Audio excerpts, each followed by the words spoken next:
Welcome to the Banker Lamp. Please enjoy the video. In this video, I will explain how to play Angry Birds Space.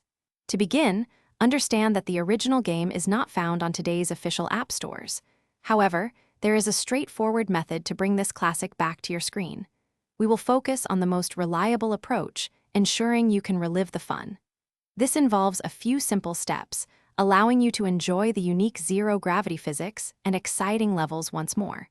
Let's dive into how you can get started.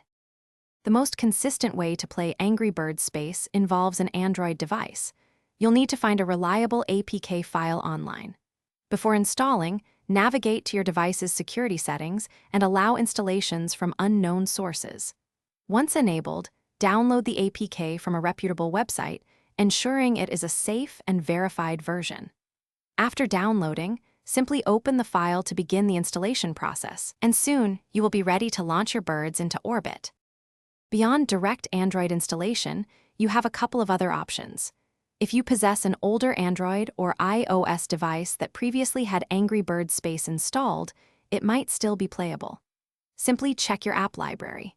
Additionally, for those preferring a larger screen, PC emulators like BlueStacks offer an excellent solution. These emulators allow you to run the Android version of the game on your computer, providing a smooth and enjoyable experience with precise controls. Once you are playing, remember that Angry Birds Space introduces unique physics. Pay close attention to the gravitational pull of planets. This is key to successful shots. Each bird has a special ability, so learn to use them effectively for maximum impact. Don't be afraid to experiment with different trajectories and timing.